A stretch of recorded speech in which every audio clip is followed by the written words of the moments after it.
Mesdames et messieurs de la presse, le MRJCO que nous dirigeons vous remercie d'avoir répondu à son invitation afin d'éclairer notre peuple sur, primo, la situation sécuritaire caractérisée par l'agression de notre pays par le Rwanda. Secondo, la situation judiciaire avec l'élection du juge Dieudonné Kamoleta Badibanga à la tête de la Cour constitutionnelle et l'acquittement de Vital Kamerhe ainsi que son compagnon Sami Jamal par la justice. Tierso, la situation politique avec les votes de la loi électorale au Parlement et le rapatriement de la dépouille mortelle de notre héros national, Patrice Emery Lumumba. Mesdames et messieurs de la presse, le mouvement de réveil de la jeunesse congolaise, MRJCO en sigle, parti politique soutenant les actions du président de la République, Félix Antoine Tshisekedi Tshilombo, suit avec une attention particulière la situation préoccupante de l'agression de notre pays par son voisin, le Rwanda, qui occupe la localité congolaise de Bunagana, dans les territoires de Rutshuru, dans la province du Nord Kivu. Dans le cadre de la recherche de la paix, de la stabilisation et du développement de l'Est du Congo, afin de mettre définitivement fin à cette agression, le MRJCO s'est réjoui de la tenue du conclave des chefs d'État de la communauté de l'Afrique de l'Est à Nairobi, au Kenya, le lundi 20 juin 2022, pour plancher sur la situation sécuritaire à l'est de notre pays.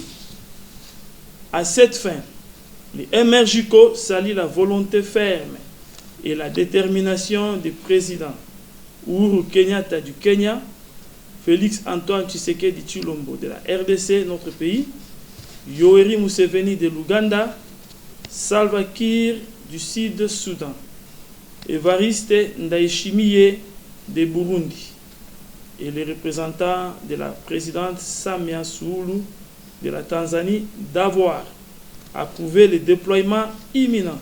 de la force militaire régionale à l'est de la République démocratique du Congo pour y éradiquer les groupes armés locaux et étrangers. Le MRJCO se réjouit du fait que les troupes rwandaises accusées d'avoir envahi l'est de notre pays ne feront pas partie de cette force régionale qui devrait être opérationnelle dans les prochaines semaines et dont le commandement militaire est confié au Kenya. Le MRJCO invite les chefs d'État de la communauté de l'Afrique de l'Est à déterminer clairement la taille de cette force régionale et la durée des opérations sur le terrain afin d'éviter l'inefficacité qui a connu avec la MONUSCO déployée en RD Congo il y a de cela 20 ans et disposant plus de 20 000 hommes, faisant de cette mission la plus grande et budgétivore de l'ONU à travers le monde. C'est pourquoi, pour éviter les conflits d'intérêts, le MRJCO demande que les retraits progressifs des casques bleus de la MONUSCO de la RDC soient accélérés afin que la force régionale africaine puisse prendre la relève. En attendant, le MRJCO exige le Rwanda les retraits purs et simples de ces troupes qui occupent la localité congolaise de Bunagana, sous couvert du M23, classé parmi les mouvements terroristes avec qui les États ne peuvent pas engager des négociations. Pour que cette énième agression de notre pays par le Rwanda ne reste pas impunie, le MRJCO invite le gouvernement congolais à saisir les instances judiciaires internationales, notamment la Cour pénale internationale et la Cour internationale de justice. Le MRJCO encourage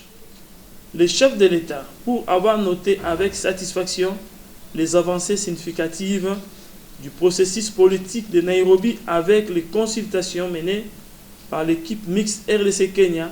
avec le groupe armé opérant dans l'Est pour déposer les armes et adhérer au programme de désarmement démobilisation, relèvement communautaire et stabilisation, PDDRCS en sigle, et souhaite que ces processus irréversibles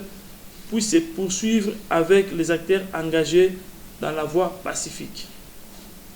Tout en condamnant la campagne de haine, de stigmatisation et d'appel à la violence, le MRJCO soutient l'appel au calme lancé par les chefs d'État réunis en conclave à Nairobi. Au demeurant, le MRJCO soutient les décisions du Conseil supérieur de la défense,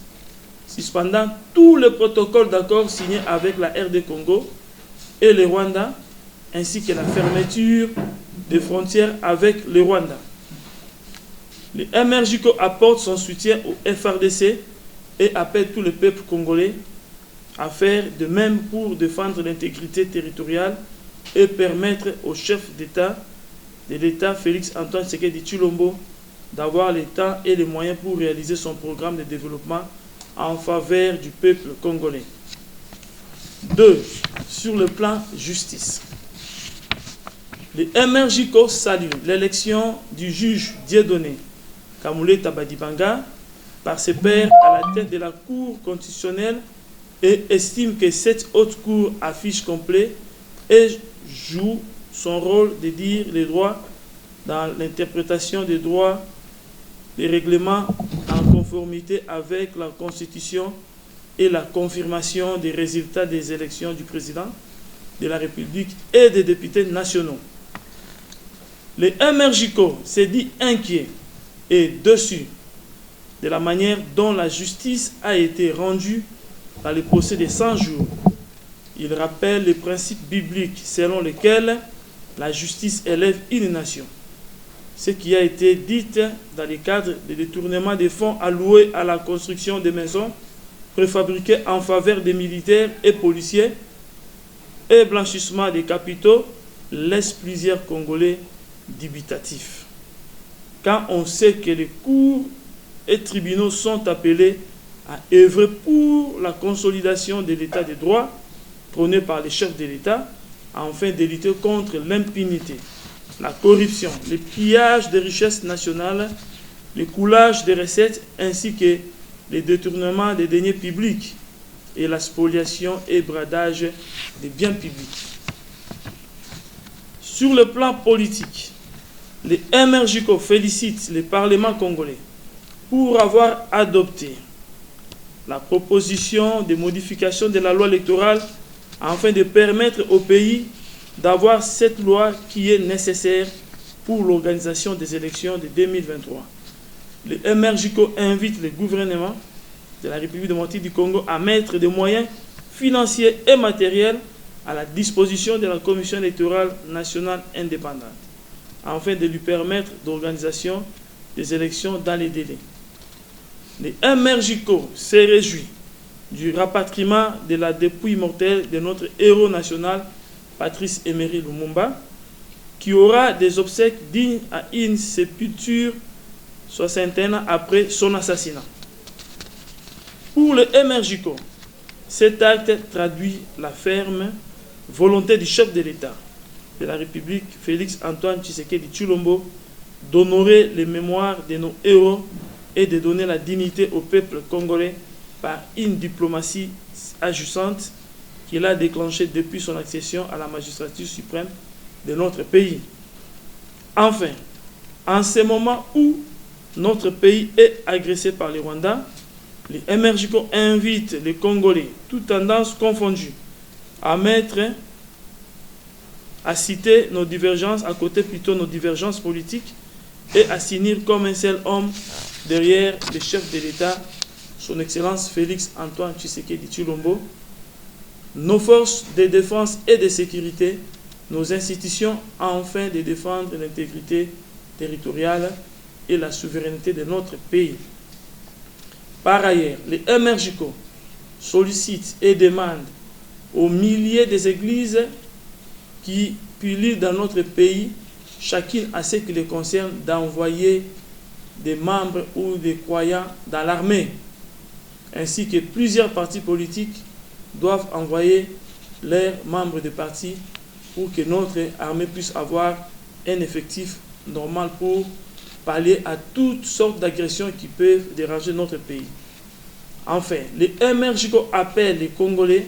à fêter l'indépendance de la RD Congo ce 30 juin dans la méditation et la prière, afin que notre armée puisse gagner la guerre à l'est du pays